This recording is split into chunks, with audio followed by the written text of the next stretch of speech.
E aí galera, beleza? Bem-vindos ao Vegetal Vermelho. Hoje a gente vai discutir sobre o novo seriado The Midnight Gospel. E eu vou fazer uma interpretação, sobretudo a partir do primeiro episódio. Então se você está preocupado com spoiler e tal, é só sobre o primeiro episódio. Inclusive são episódios curtinhos, você pode ir lá agora, assistir o primeiro episódio, depois voltar para cá e escutar o que eu tenho para falar. Vamos lá?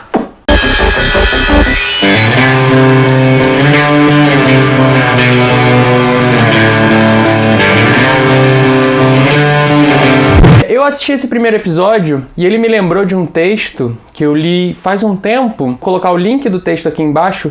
O texto se chama Horda Zumbi. É um desenho, então, que conta a história do Clancy, que ele entra numa máquina de simular mundos, e aí ele entra em vários mundos diferentes, loucos, e ele vai tentar entrevistar uma pessoa para o seu podcast, para o seu programa que ele transmite para o multiverso. E aí em cada episódio ele vai entrevistando uma pessoa. Nesse primeiro episódio ele vai entrevistar o presidente de um mundo que está sofrendo um apocalipse zumbi. E aí é muito interessante porque nessa entrevista o mundo está acabando, tem um grupo de manifestantes demandando pela legalização da maconha, das drogas, e eles começam a falar sobre a legalização das drogas enquanto o mundo está sendo destruído, e eles vão atirando na cabeça dos zumbis e vão percorrendo pelos lugares conversando. É muito engraçado como há uma certa teórica aparente disjunção, uma aparente desconexão entre o que está sendo dito e as imagens que estão sendo mostradas. Parece que há uma desconexão, mas é óbvio que a gente consegue perceber que ali tem uma crítica embutida. Talvez quando a gente fica se apegando a debates pontuais, quando a gente está enfrentando, por exemplo, um sistema fascista de maneira tão radical, e como a gente se apegar em pequenos detalhes, às vezes faz com que a gente mascare o todo da questão. Não que esses pequenos detalhes não sejam importantes, óbvio que são, eles são constitutivos desse todo da questão. E aí, por que eu lembrei desse artigo, A Horda Zumbi? Porque ele vai começar a interpretar a partir de uma citação do filósofo francês Deleuze, junto de um texto que ele produziu junto com o psicanalista Guattari. E eles dois dizem uma frase: o único mito moderno é o mito zumbi. E aí, o que isso quer dizer? O que quer dizer o único mito moderno ser um mito zumbi? O que isso tem a ver com esse primeiro episódio do The Midnight Gospel? O que é, então, uma história de zumbi? Era um ser vivo que morreu, um ser humano que morreu, e ele volta à vida, e ele tem um único impulso, que é devorar tudo aquilo que está vivo. Todos os viventes, eles querem, então, torná-los mortos. Então o único sentido da existência de um zumbi é tornar aquilo que está vivo morto. É tornar toda a pluralidade da vida e toda a pluralidade de diferenças numa homogeneidade, numa identidade, numa unidade, num mesmo sentido. Transformarem tudo em morto. E o que a gente pensa quando a gente pensa em transformar tudo que está vivo, toda a pluralidade de diferenças em uma unidade? Para quem acompanha o meu canal já sabe do que eu estou falando, né? O capitalismo, gente. O capitalismo, é claro. Por que o capitalismo? O capitalismo ele só funciona, tal qual a gente vive atualmente no nosso mundo, a partir de um mecanismo que é a globalização, a mundialização. E o que está implicado nessa globalização?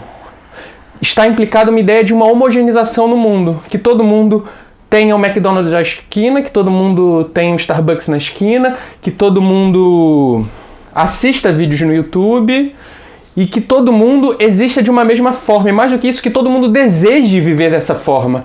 É um movimento de construção de um desejo homogêneo, que todos sejam iguais. E que toda a pluralidade de diferenças dos diferentes povos, sejam os povos indígenas, sejam os povos nativos da África, seja os povos da Oceania, os povos da Ásia, todos eles, então, eles têm que se render e se curvar ao mercado mundial, e é uma estrutura do desejo consumista. Para que o capitalismo continue funcionando, é preciso que haja consumo. E se as pessoas consomem as mesmas coisas, a gente consegue produzir mais e expandir o nosso comércio para Todo mundo. A gente produz um hambúrguer idêntico em série e em todo canto do mundo todo mundo vai comer esse mesmo hambúrguer em série. É por isso que o único mito do nosso tempo é o mito zumbi. E aí é muito fácil. Eu tenho muita curiosidade, eu gosto de ver filmes sobre zumbi. Eu imagino que muitos de vocês também.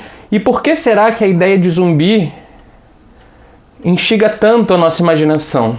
Será que não é porque ela representa uma realidade? E o interessante é que no final desse episódio, eles se tornam zumbis, né? E tudo fica maravilhoso, tudo fica incrível, tudo fica dourado, tudo fica brilhante. E de repente eles chegam à conclusão, nossa, que incrível ser um zumbi. E isso também é muito simbólico, porque a gente pode pensar como a propaganda capitalista se organiza, né? Que você viver uma democracia plena, como a democracia americana, você ter o direito a consumir, como isso é incrível, é brilhante. Toda a propaganda do estilo de vida americano gira em torno disso, de mostrar como eu poder consumir é aquilo que há de mais incrível no mundo. E isso mascara toda uma pluralidade de formas distintas de vida. Mais do que mascara, extermina. A gente pode dizer que esse mito zumbi ele começou com as cruzadas.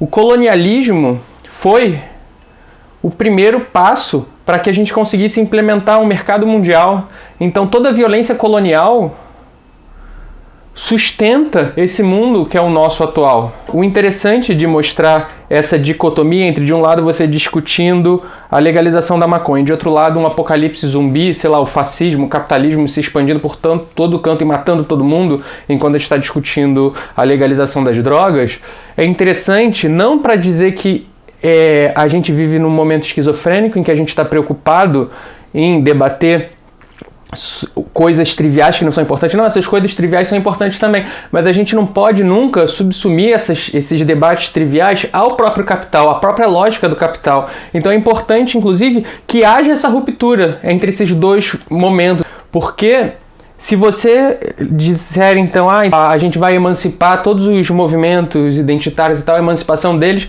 se dá através de uma aceitação do mercado. A gente vai começar a produzir produtos voltados para feministas, produtos para comunistas. Todo mundo vai ter um mercado da sua cara para comprar, para poder consumir. Isso é um pouco o que a gente vive hoje em dia, né?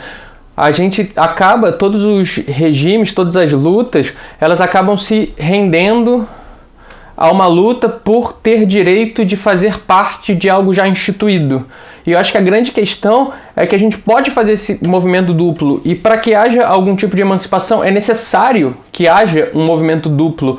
De um lado, de uma luta contra um sistema global necessário, e de outro lado, essas lutas pontuais. E nunca desconectar uma da outra, porque na medida em que você desconecta essa luta global contra o próprio sistema que transforma as vidas em mercadoria, a gente acaba esquecendo as lutas pontuais. E aí, trazendo para o veganismo, é muito simples. Como o capitalismo ele transforma tudo em mercadoria, transforma a natureza em mercadoria. Tem outros vídeos sobre isso, eu coloco o link aqui. Transforma os animais em mercadoria. O que ele faz? Ele transforma toda uma pluralidade de existentes, a vaca, a abelha, o boi, o lobo, todos eles em uma mesma coisa, em carne. Esvaziam toda a vida e transformam em alimento para ser devorado por todos os zumbis que nós mesmos somos. Transforma tudo que existe, toda a pluralidade, um rio, uma montanha, um porco, nossa força de trabalho, tudo vira mercadoria. O outro se transforma no mesmo. Era essa reflexão que eu queria trazer pra gente aqui hoje. É isso aí. Considere o veganismo, mas que ele seja popular, anticapitalista e interseccional.